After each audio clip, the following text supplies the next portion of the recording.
everyone, my name is Dillon Gonzalez. I'm the editorial director of GeekVibesNation.com and also a co-host of the Home Dance Film Festival podcast. And welcome to a brand new episode of No Streaming Required, your weekly deep dive into all the latest and greatest in the world of physical media. Welcome back.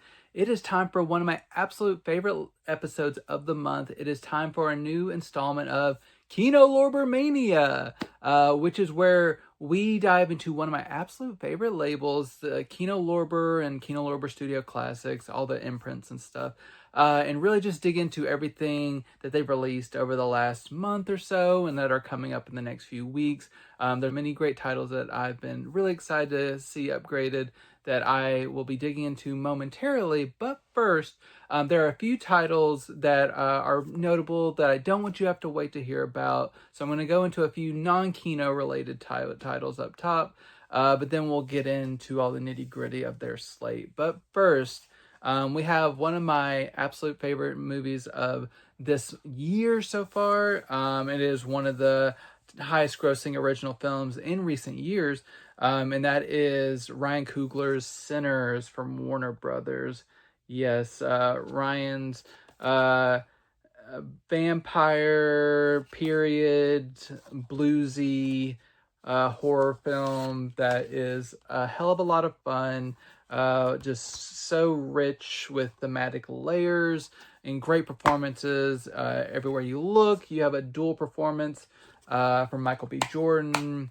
You got Haley Steinfeld, you got Wunmi Masako, just so many great performers in this really epic spanning, time period spanning tale about these brothers who return home after getting into some trouble out in the real world and then returning back and trying to open up like a juke joint and all the issues that arise once they return home. And how Coogler explores the black mythology through music and Delta blues and all kinds of. It's masterful. It's one of the best movies of this year, and I'm so glad that it was such a big hit earlier this year. And I know it's been highly anticipated to be hitting physical media and Warner Brothers. They really showed off with this one. This is a great Dolby Vision presentation on 4K with Dolby Atmos audio, and with a movie that's so focused on music as a concept and as an important part of the narrative. You want a really good audio soundtrack, and the Atmos track really immerses you into this world. It captures every nuance with perfection, and then the Dolby Vision video presentation is fantastic as well. A lot of dark, shadowy corners and like flames and stuff, and there's no black crush or anything like that. Everything, no compression artifacts. Everything holds together really firm and just looks really brilliant on from 4K.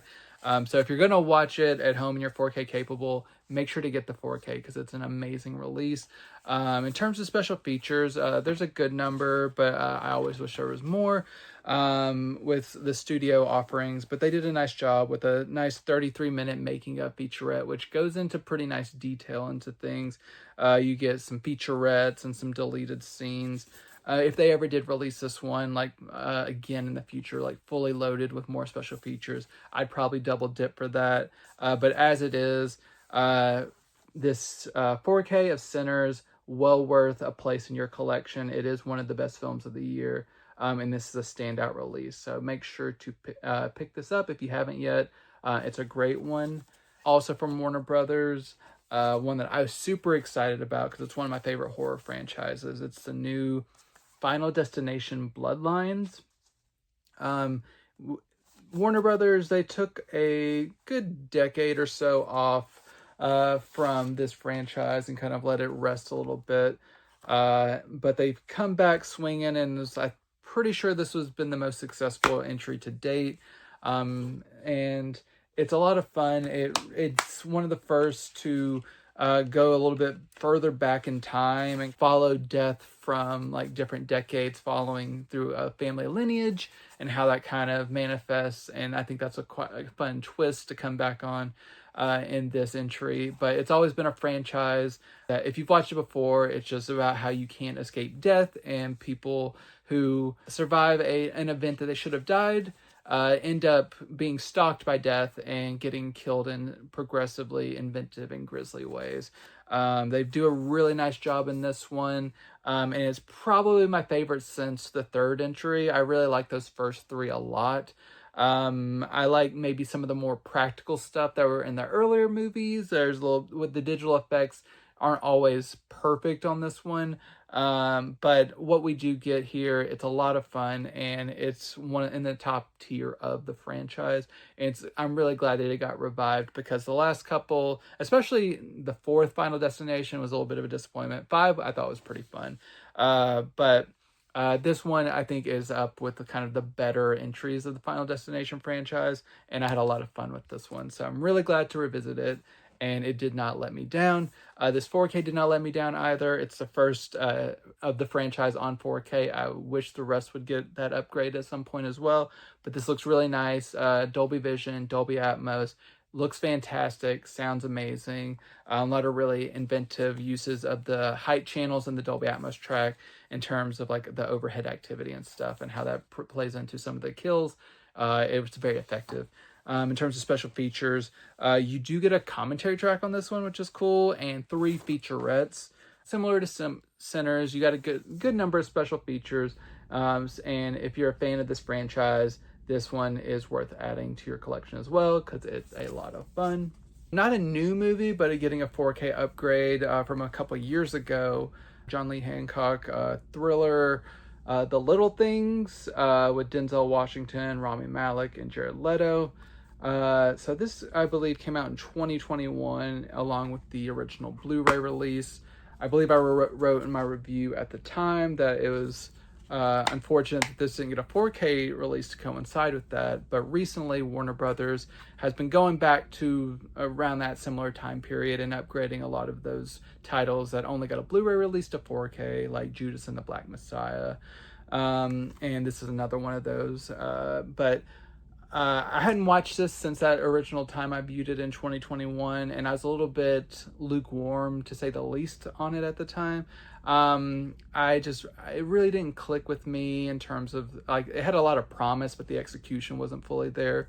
On this new 4K rewatch, it got a little bit better for me. I still don't think it's an amazing movie. It does kind of feel like a reheated Seven attempt. Like the David Fincher movie that I talked about earlier this year in January, when that 4K release came out. That's kind of the serial killers, like crime solving at its peak, and this is more so middling. You have Denzel, who is one of the great actors, but not putting in his best performance here. It's a little bit erratic from a character standpoint. He's a man who is haunted by his past, and getting wrapped back into a murder case when he goes to visit out of town. Rami Malek is especially kind of miscast on this one. He's a weirdo by default. I've talked about this recently whenever I was talking about The Amateur and how they used his kind of like outsider tendencies in that movie. Here he's playing a cop who he's so like odd in his movements and stuff. He probably would have been better off as the Jared Leto character, who Jared Leto, despite how I feel about him personally, is the best part of this movie. He plays like a really weirdo, scummy like creep, and he does a really good job. He's a very captivating screen presence. But I think he probably could have done a nice job if he switched with Rami's character and like cleaned himself up a little bit and became the cop character, and then Rami would have really went full tilt into kind of the crazy suspect character. But even with that said, it's an entertaining enough movie. I personally probably would bump it up to like a 3 out of 5 stars. This viewing, like, it's perfectly entertaining.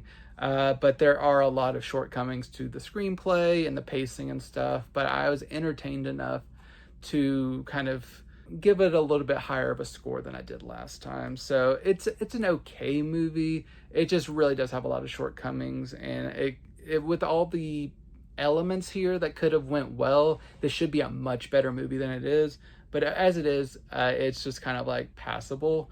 But I am glad that it got a 4K upgrade because it did cause me to revisit it, and it looks really nice on 4K. As you saw, there's only the 4K disc here, so make sure you're 4K capable. No digital copy or anything, but the 4K is in Dolby Vision, which looks really, really great, crisp, deep black levels. Some of the banding that I saw on the original Blu-ray that I reviewed is ameliorated here. You don't have those issues. And in addition to that, the original Blu-ray release had a DTS 5.1 sound. This has a Dolby Atmos soundtrack, which opens things up quite nicely in many different scenarios. So if you're an audiophile, that's another reason to get this, just for the Atmos track, which is much more robust and true to what this was exhibited theatrically. No added special features, you just have the special features that were previously available, which are just 2 brief featurettes. But if you are a fan of this movie, it is a nice upgrade from the Blu-ray. But just maybe try before you buy if you're kind of on the fence about it. Because it's not an amazing crime thriller, but it's perfectly serviceable. But it's a nice 4K if you do seem to like the movie. And I'm glad whenever Warner upgrades any of their Blu-rays to 4Ks, I'm very happy about that. Which is a similar theme to my next title. I'm doing 2 television shows, and then I'm going to go into my Kino spiel. But first, we're getting a Blu-ray upgrade of a title I previously talked about that was a DVD release. And that is the complete series of Manifest from Warner Brothers. I talked about this almost exactly a year ago, about June 2024, I believe, is when I talked about this. And now, like I said, about a year later, we are getting the complete series on Blu-ray, and which I think that's what they should have done originally. So just, I've talked about this before, so I would go, if you want me to go a little bit deeper, revisit that episode. But it is a sci-fi series about a group of passengers on an airplane that went missing for 5 years. It took off missing for 5 years and then returned after 5 years, and the people on the plane, to them it had only been 5 hours in time, and to everyone else, the outside world, it had been 5 years. It's kind of in that vein of like Lost, like sci-fi serial thriller, where there's a mystery box element of like what happened to these passengers on this plane and what does it mean now that they're back, and like there's kind of like a deeper conspiracy going on that they kind of get into. And this show really took off in popularity once it was added to Netflix. It really became kind of more of a cultural hit, way more than it ever was when it was on NBC when I started it. And even whenever I was watching it on NBC, I always thought it was mostly fine. In terms of like shows that I want on Blu-ray, this probably wouldn't make the top 50 that are owned by Warner Brothers from recent years. But I'm happy when any shows like fan-based gets a upgrade to Blu-ray, so I'm excited about that. And it does look good on Blu-ray, nice HD transfer, DTS 5.1 sound. No special features, but everything audiovisual wise, it is a nice upgrade from that DVD that I previously talked about.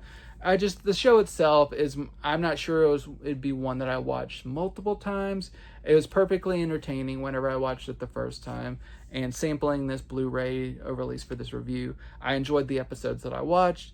It's not a knockout for me in terms of television shows, but it's fine. And if you do like this show and you got on board whenever it hit Netflix and you want to own it, this is a nice way to own it. This Blu-ray release from Warner Brothers, they've done a nice job, despite it being DVD size packaging and for this Blu-ray, which I hate, which will continue with my next release as well. Overall, it's perfectly serviceable. It'll get you what you need, which is this series in HD, good audiovisual quality, and yeah, if that's enough for you, you'll enjoy this release. Not a perfect show by any means, but it's entertaining enough, and if you want to add it to your collection, this is a good release. Now, DVD size packaging is the least of the worries of this next title I'm talking about, and that is the complete series of Bewitched from Mill Creek Entertainment. This is one of my absolute favorite sitcoms, and this was like scheduled to come out like a year ago. It kept on getting delayed, and people have understandably been very concerned about this release ever since it was announced, because whenever Mill Creek released I Dream of Jeannie several years ago, they completely screwed the pooch. These are stacked discs, so there's 2 discs each hub, which I hate as well.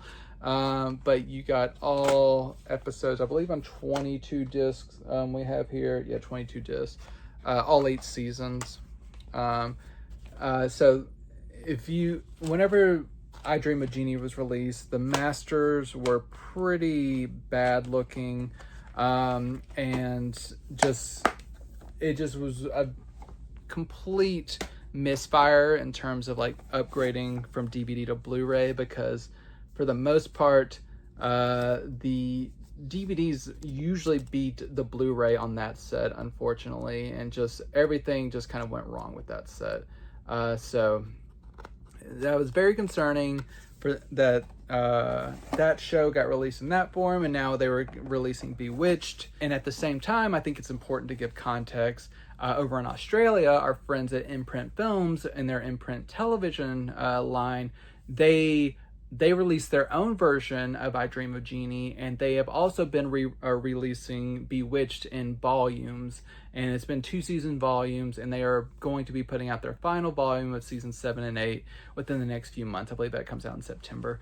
And when they released their I Dream of Jeannie set, theirs was beautiful. From what I can tell, I haven't been able to import it yet, but from everything I've seen online, they did everything right. And so far, all of their Bewitched releases have been equally beautiful. They're very expensive, and that's the rub. About 1 set of that 4 sets is about the price of what you can get this, or maybe a little bit more. So compared to this complete series from Mill Creek, you had to pay about 4 or 5 times as much to get this series as it deserves to be seen from Imprint. I don't know if they'll ever release a fancy box version in the future after everything is sold out. That might be a little bit cheaper. But even with a minor price cut, it'd be hard for a lot of people to justify paying hundreds of dollars to get Bewitched the complete series, like $300 or $400, compared to getting it for under $100 for the complete series in the USA from Mill Creek. But the Mill Creek release that we got here that I just showed off, it's not a complete mess up, but it's close. So technically, if Mill Creek had just released these masters as is in the correct aspect ratio, we would have been very surprised by how good they looked. Because if you just look at these with a non-critical eye, I think most general audiences will be pleased, because it doesn't have a lot of the egregious problems that I Dream of Jeannie had. These are obviously been restored by Sony here in the US, and they've been restored with care, and there's no nicks or scratches. Everything's been preserved very well in terms of clarity. Everything looks very, very nice in terms of the basic restorations, which Imprint seems to be using overseas in the correct aspect ratio. And even whenever we criticize Mill Creek sometimes for their compression issues, even that's not terrible. We get 22 discs for the complete series compared to like the 30 plus disc that Imprint is using for theirs. So Imprint's certainly doing a better job compression wise, but even whenever we usually criticize Mill Creek, it's not as bad as it usually is on this set. That's, like I said, the least of our problems. Where we get the problems are, for some reason, I do not understand, Mill Creek either asked or Sony provided them with 16:9 masters for this. This is a series from the 60s going into the early 70s, and this was aired in 4:3. So this is should have been a square with black bars on the side, 4:3 frame. But this is more now a widescreen 16:9, filling your widescreen TV, which will please a lot of people who don't care about aspect ratios, just because their TVs are filled and they don't have to deal with black bars. But it's not how this series is supposed to look. And this is similar to a situation that happened recently on purpose.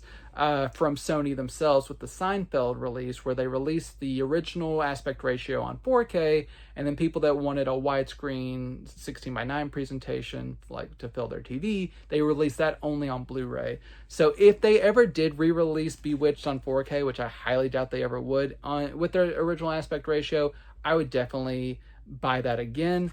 But for this, we get a 16:9 frame for the entire series. And the expansion of the frame for the 16:9 doesn't really open up the sides as much as you would think. It mostly just kind of makes the top and bottom a little bit cropped.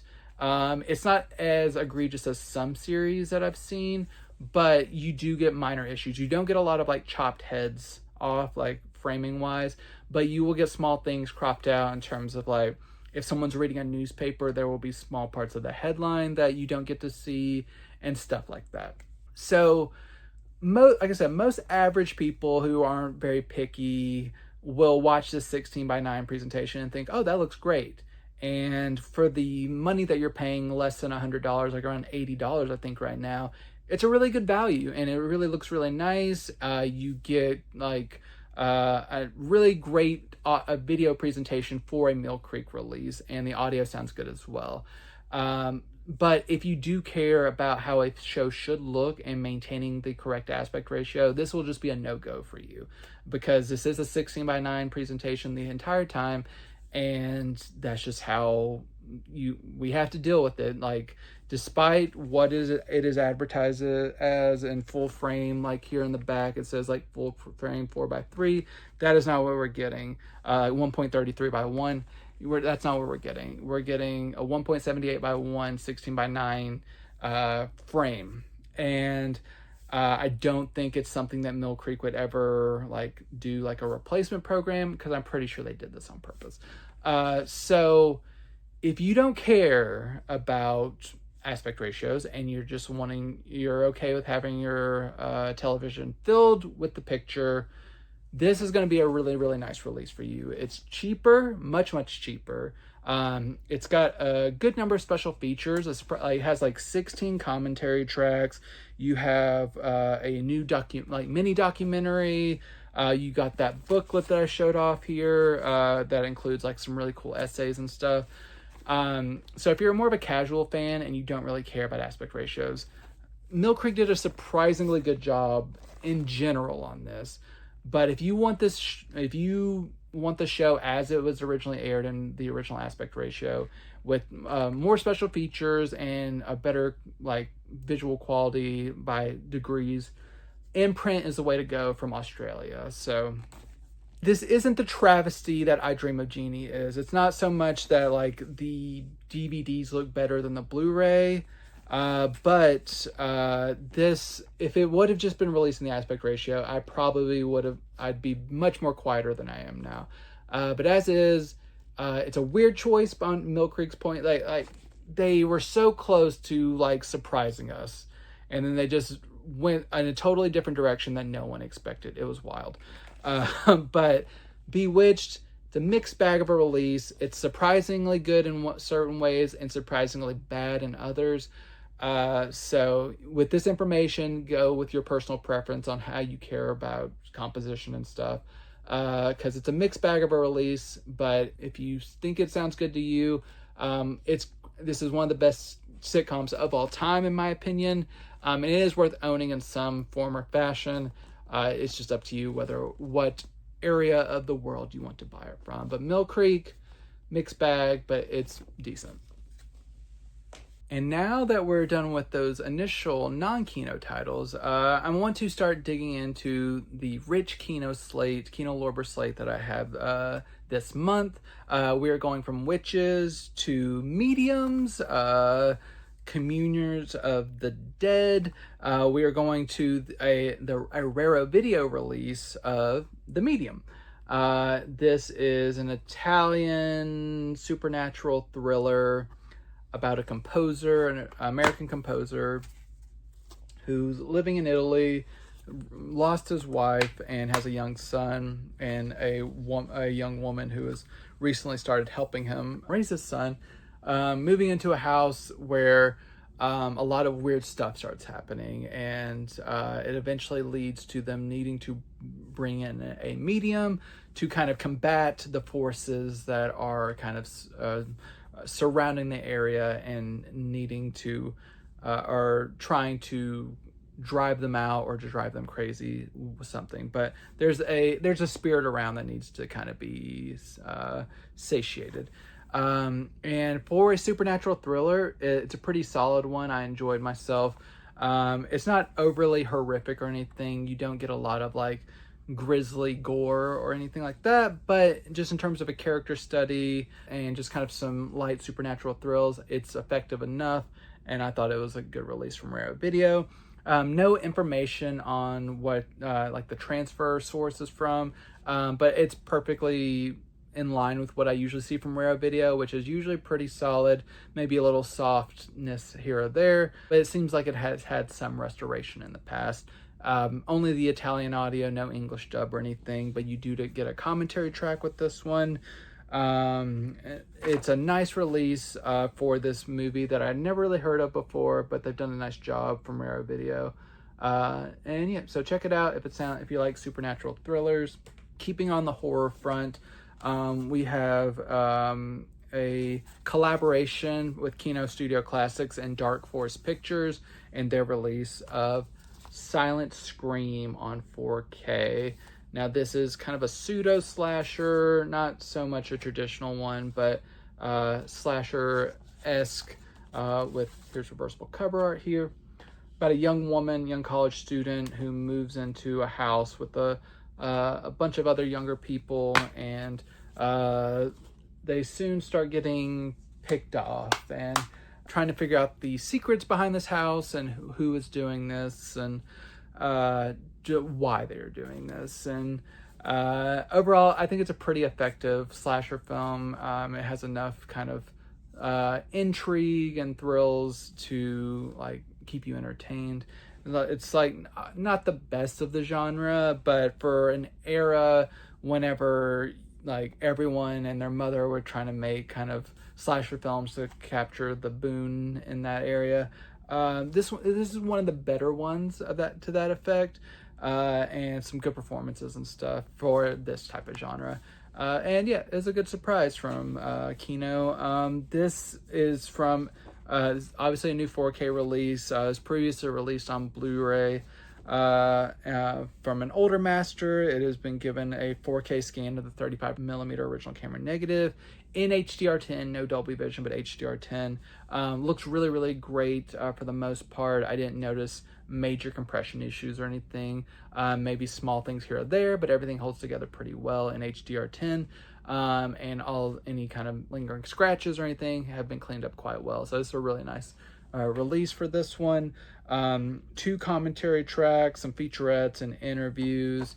Overall, not much to complain about here. So if you're a slasher fan, Silent Scream, they've done a nice job with this one, and happy with what Kino put out here. Moving from horror and merging into the comedic area, we have Repossessed, starring Leslie Nielsen, Ned Beatty, and Linda Blair from the original Exorcist. This is kind of like one of their Leslie's famous spoof films, like he did in Airplane and The Naked Gun, but going after the Exorcist. And there's a lot of sight gags and double entendres and just non sequiturs, all kinds of stuff like that. In terms of Leslie's comedic output, I wouldn't put it very high, but it does its job, and there's a lot of dated jokes that just simply don't land anymore, but there's enough that like silliness that if you're just in the mood for this type of movie, it's decent and it's a good time. And I'm glad that this is arriving right as I'm starting to get prepared for spooky season in the next few months, like I usually start in September. So I think getting ready for that kind of Halloween season watch, this one is kind of a good entry. That's like, if you're wanting to watch something with someone who's not like into a lot of like super scary stuff, There's kind of like some light possession stuff going on here, but with a healthy dose of humor to keep things kind of lighthearted. I always love seeing Leslie Nielsen in comedy form, and he does a good job here. And as an Exorcist follow-up, it's surprisingly effective. So yeah, it's really silly, but glad to have it on Blu-ray. This is in collaboration with Studio Canal. Not noted as a brand new master, but I know it has been remastered in recent years. And overall, it looks pretty decent. It maybe could be firmed up a little bit more with even a fresher master, but overall, it's solid. You do have a good number of special features, including a commentary track. Repossessed, not one of Leslie Nielsen's best, but if you like just like a spoof movie, Repossessed, it's decent enough. Another upgrade to 4K, unexpected upgrade, we have is Curdled, which was produced by Quentin Tarantino. And if you watch it, you'll actually come to learn that it is set in universe with some of like his and Robert Rodriguez's films, like the From Dusk Till Dawn universe. You get a little cameo on that front here. But this is a pretty decent movie about a woman who experiences a connection with death at a very young age that gets her kind of fascinated with death. And as she grows up, she sees an ad about crime cleanup crews as an employment. So she ends up getting a job cleaning up crime scenes, and she's really kind of overly involved, like invested in like the whole scene, and kind of gets a little bit too fascinated and ends up kind of getting tangled up with a killer who is going around killing women and stuff. So it's a really dark comedy about a woman who's too obsessed with death and how she gets overly involved with a crime scene and ends up coming face to face with a killer. So like I said, dark comedy. I liked it overall. I was very baffled by a lot of her choices, but it is a dark comedy and like stuff's very exaggerated. So even if I do have issues with the screenplay, I think it's in line with what they were wanting to do with the character, and all the performances are solid. And you have William Baldwin as the killer who's going around killing women, who I talked about earlier this year in Sliver. You have people like Barry Corbin, Kelly Preston, a good number of people in the ensemble who are really talented. So if you like something a little quirky and oddball with the Tarantino aesthetic, but kind of more like a knockoff, Curdled, it'll do you pretty well. Like I said, not top tier, but perfectly serviceable for this type of movie. So like I said, surprised it got a 4K release, but it's a really good release for it. 4K scan of the 35mm original camera negative in Dolby Vision. This holds together pretty well. A lot of vibrant, bright aesthetics hold up pretty well. Nothing seems overly blown out or like prone to macro blocking or anything like that. I think it's a pretty solid encode. And you get 3 commentary tracks, 2 of which are new, 1 archival. You get interviews, including with the star, behind the scenes featurettes, the original short film this was based on, deleted scenes. So they really packed this with a nice number of special features. So that is an interview with Angela Jones, who is the star here. She gives a new interview, so that's pretty cool. A lot of people haven't heard of this movie, so if it's new to you and it sounds intriguing, Curdled is worth checking out. It's intriguing and it's executed pretty well. Heading to the Kino Cult imprint, we have the re-release of Sugar Hill.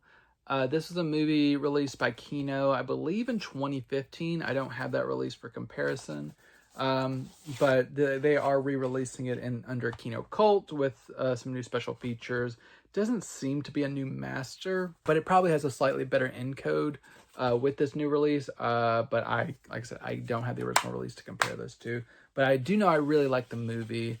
It's kind of like a blaxploitation movie where you have a woman who kind of gets in league with a voodoo priestess and uses zombies to attack our enemies, which is fantastic, and it's a lot of fun. So I really enjoyed this one, how creative it was, and I wasn't expecting this. I didn't really know a lot about what this was before watching it. So whenever started getting into supernatural zombie retribution, I was in heaven. It was so much fun. The transfer was solid. No major blemishes or anything. If this ever got like a 4K upgrade, I think that would be a lot of fun. But as it is, the transfer is decent. In terms of the special features, you get two commentary tracks and a couple of interviews with some of the actors and the director, radio spots, stuff like that. So Sugar Hill, now with slipcover, re-released by Kino Cult. It's a fun one if you like a spin on the blaxploitation genre. I enjoyed getting to know this one. Something else that's a little bit campy, we're going over to Mario Bava's Danger Diabolik. So I had heard about this film for quite a while. I'm kind of been more of a neophyte to Mario Bava. This is the reversible cover art. But I've been trying to learn more about him. But this seems to be one that's more toned down for him in terms of gore, at least. But there is like some nudity and like campy elements in terms of like this master criminal getting into all kinds of like scenarios that are as kind of described, ripped straight out of a comic book, because this is based on a very European character that's not as well known in the States, but they kind of keep the comic book sensibilities here. Lots of action, spy, intrigue, heist elements, stuff like that. And Mario Bava seems to be anchoring all of this very well in his sensibilities.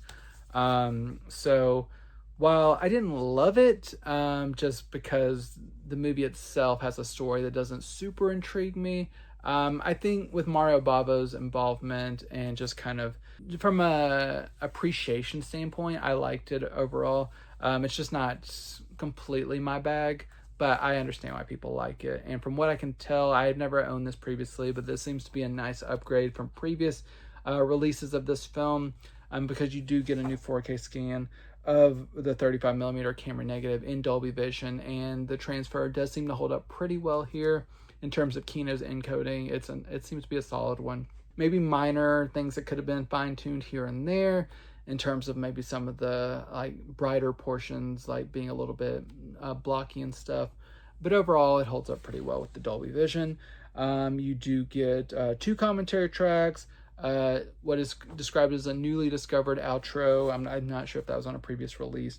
Featurettes and music videos. So if you're a Mario Bava fan, this has been given a nice release on 4K, but very much worth checking out. If you're a fan, I think this is probably the premier way to watch this film. But that was not my only tangle with that character this week. I also had a trilogy of newer movies, the Diabolik Trilogy. This was 3 movies made in the 2020s by the Manetti brothers here. So you have 3 films tackling this character that are all in French and really tackled different issues and storylines from the Diabolik mythos. All of these films have kind of they're all in their original audio or Italian audio, and it kind of has kind of a low rent, almost TV movie sensibility, but I guess it's kind of more so trying to capture the kind of comic booky, like tongue-in-cheek feel of the source material. But I actually did, like, as I kept watching these movies, I just started to get a little bit more invested in the character. The first one's kind of similar to the original, where you're just getting kind of more introduced to the character and his kind of mythos in this universe and how the cops want to track him down. And then in the second one, Diabolik Jinko Attacks, that one's focused more on the detective trying to really set up and get, like, finally capture Diabolik. And then the third film kind of digs into the backstory of Diabolik while he and the detective kind of come face to face and to face a common foe. The first film is probably the best out of this one. And overall, I think Mario Bava had the most style and everything in terms of this character with the original Danger Diabolik. But there's something here that I found quite watchable. They're also quite long here. Like the first film was almost 2 hours and 20 minutes long. And then the others were either 2 or 2+ hours long. So yeah, they're entertaining enough. And if you're interested in the character, definitely worth checking out. They're not amazing movies, but I don't know. They won me over, so it was a worthy watch for me. You get some making of featurettes. These are all new movies, like I said, from the 2020s, so they're all crisp HD transfers, nice DTS 5.1 soundtracks. So luckily, each film has its own disc, so no major compression issues. Overall, nice release for these films, and surprisingly, I enjoyed them. Going over to another 4K release here from Bernardo Bertolucci, we have Little Buddha. This finds him kind of tingling in the same world as The Last Emperor in terms of spirituality and drama. But this film, I'd never seen it before, and it didn't quite connect with me about these monks trying to look for the reincarnated spirit of their Buddha who has passed away, has now inhabited. So they're going around the world searching for him, and they find a young American boy who you can see right here, who has parents played by Brigitte Fonda and Chris Isaac. Them going kind of like on a around the world kind of adventure, and while also finding other children who might be the reincarnated soul of this Buddha, and just really kind of at the same time telling the kind of story of Siddhartha, who is strangely played by Keanu Reeves, which I felt weird about because I love Keanu Reeves and it was a main reason I was watching this movie, but there seemed to be a little bit of like weirdness in his casting of like him being like this prominent Indian figure. It's kind of weird. So I'm a little mixed, like, and also it just wasn't super compelling, and it's not the best Keanu Reeves performance. But there's a lot of great imagery in here. It's Bertolucci and his known cinematographer that he worked with, like on The Last Emperor and Last Tango in Paris and stuff. So visually, it's a knockout, but I found myself a little bit bored by this one, especially at 2 hours and 20 minutes long. This is the longer international cut. It just was a movie that didn't quite hook me. I'll try it again in the future. I just didn't really love it. So maybe try before you buy on this one, because I can't fully recommend it unless you're like a total art house person, which I usually am, who knows that they love this movie. Otherwise, maybe worth trying before you commit to a purchase. In terms of the 4K, I also wasn't overly impressed. You get a master 4K master provided by TF1 in Dolby Vision. It didn't seem like the best encode on this one. Things looked a little bit sloppy in terms of clarity and some compression issues. Or maybe the master is a little bit DNR'd a little bit. I'm not quite sure, but it just didn't quite look right. They have a lot of bold filters on this one. This was supervised by the director of photography. And anyone who's watched a lot of Bertolucci movies knows that he makes a lot of strong choices visually. So there's a lot of like blue filters and other like color filters in here that seem to be retained. But I've never seen this film before to know what is accurate or what the director of photography has said accurate previously. All that stuff, I don't know. I just know the movie itself I didn't love, and the 4K presentation seemed a little bit underwhelming. I'm glad that they were trying to release movies like this on 4K. It just didn't blow me away. But in terms of the special features, you get the commentary track, some interviews, and a documentary. So yeah, Little Buddha, not the disc I recommend most this week, but maybe of interest to some of you. Going something a little different, going over to Cy Enfield's Sands of the Kalahari. This is a pretty intense cover for a movie in which a group of people on a airplane crash land in a desert and have to survive the natural elements and lack of food and dangerous monkeys around, and also the feral nature of some of their fellow passengers who start to lose it and go into their kind of most basic natures, and that are not always the most pleasant to see.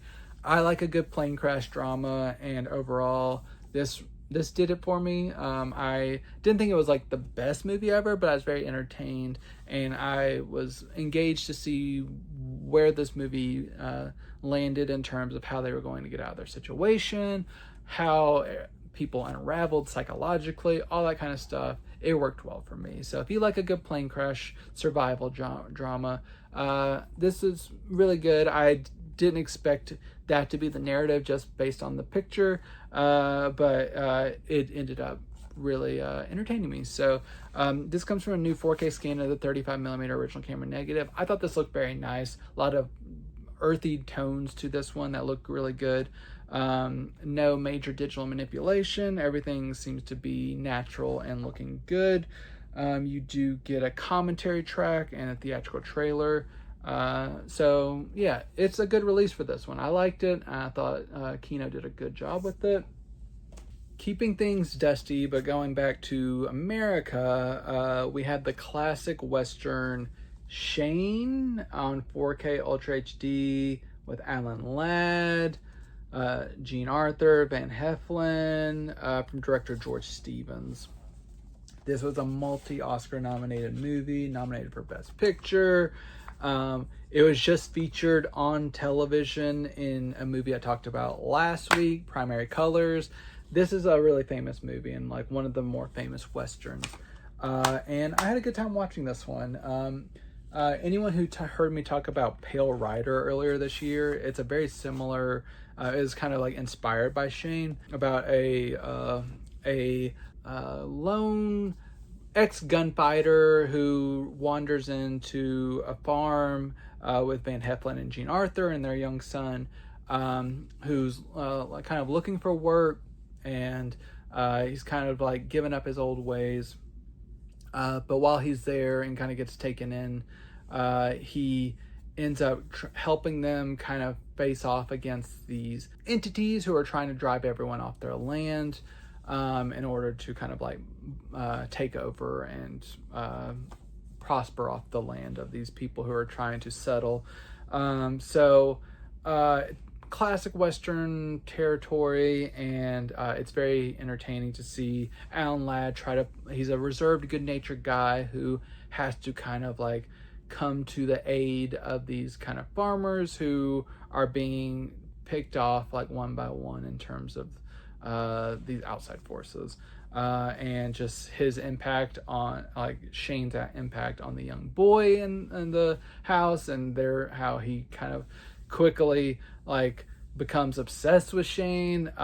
It's like this boy, he's obsessed with Shane, and it can get a little bit annoying, a bit much, but other than that, I found it to be a pretty solid Western.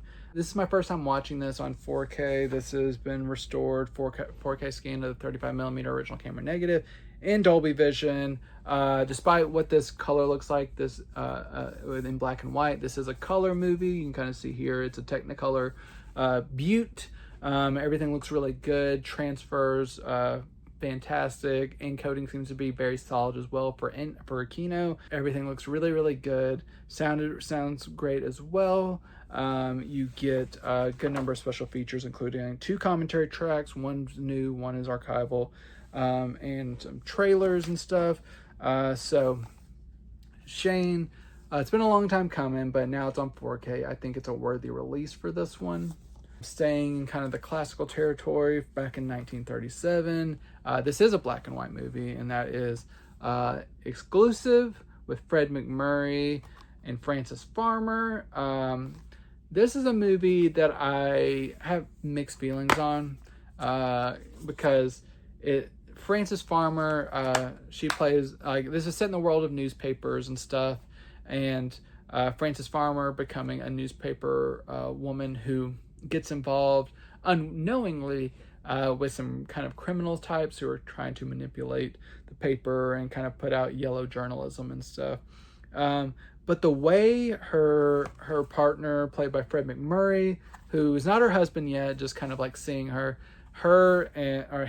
and the girl's dad, Frances Farmer's dad, kind of like try to take her down a peg for her reporting and stuff. Like, there are issues that she was not completely wrong on this one. And the movie tries to kind of like teach her a lesson whenever she didn't really need to be taught a lesson because she was just being a journalist. Some of that stuff kind of rubbed me the wrong way, but outside of that, it's a pretty solid journalism movie. I just personally had some issues with how they treated the Frances Farmer's character. But in terms of corruption in the news and stuff, that's very entertaining. And overall, I did like the movie. I just have issues with it. No special notation on the source of this transfer. I didn't notice any major blemishes or anything, so I think it's probably been remastered at some point. But overall, it looks good. I think it's a good release of this. Even if it's not a fresh 4K scan or anything, it looks good and no major issues with it. You get a commentary track for this one and no other major special features, but if you like old 30s dramas, exclusive, worth checking out. Just a couple more movies.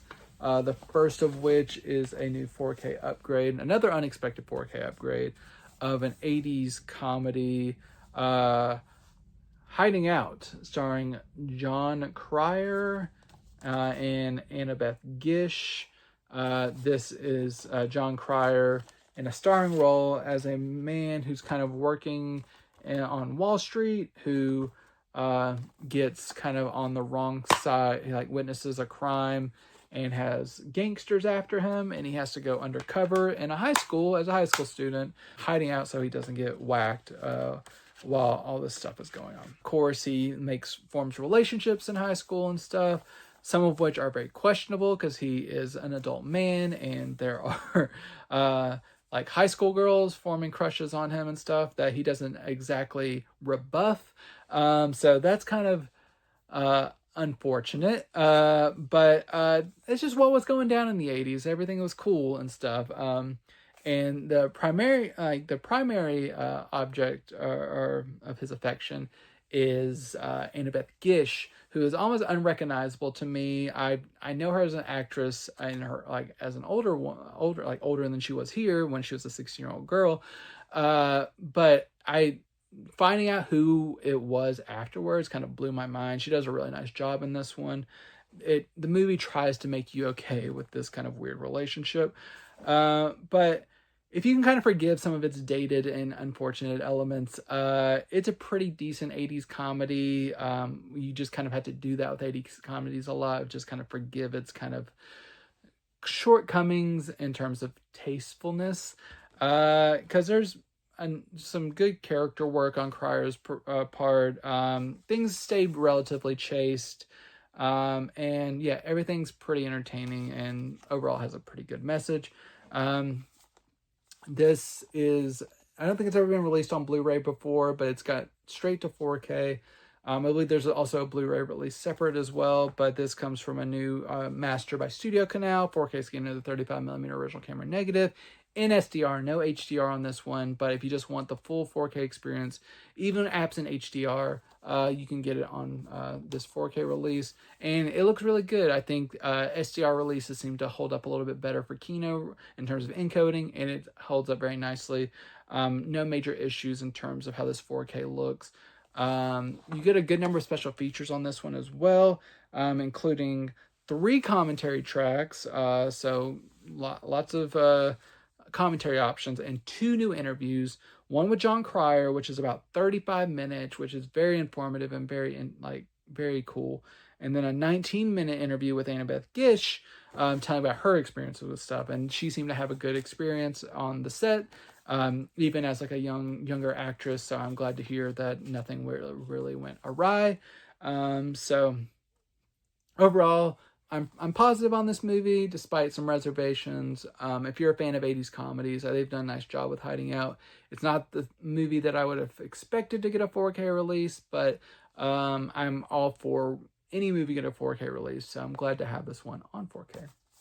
But finally, speaking of comedies that don't always age well, but I still find hilarious, we had the Adam Sandler classic, Billy Madison, in which Adam Sandler plays kind of a man-child who has been spoiled all his life and has to go back to school and work through all the grades in order to hopefully take over his father's company. It's a ridiculous plot, but it's just this type of movie that you just have to roll with, and you just enjoy him, just like going from like the most elementary school kind of dynamics up into eventually reaching high school and stuff. And it's Adam Sandler doing all of his Adam Sandler like noises and woo, like all that kind of stuff. And like if you really think about it, like the relationship he starts to develop with his teacher, that's unfortunate, but like he is a grown man, so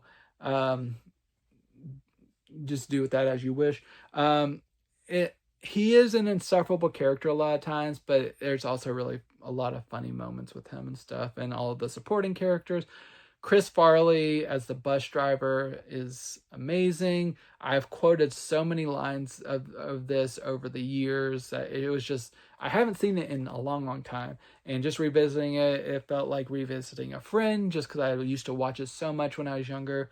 Yes, like I said, a lot of stuff does not age well, but I still have an affection for it, and I think it's a lot of fun.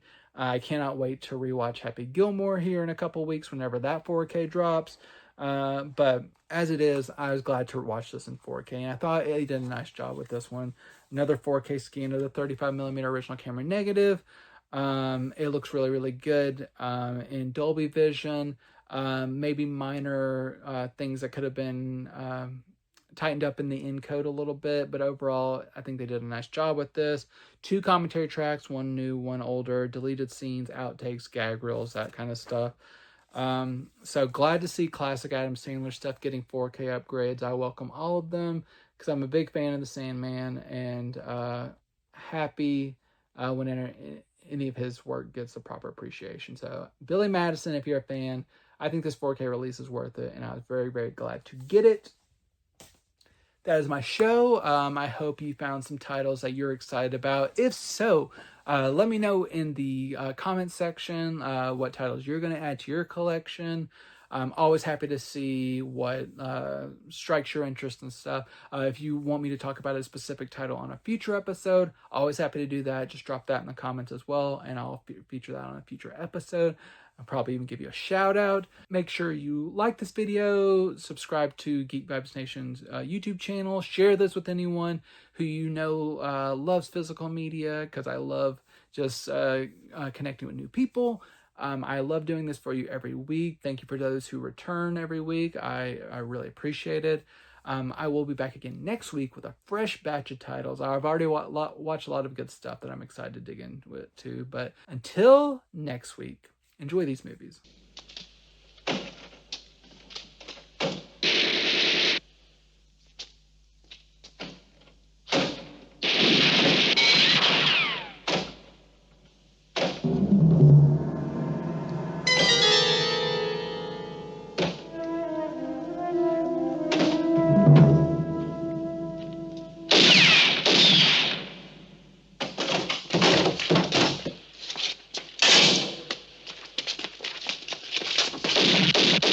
I got him! I know I did! Let's go and see.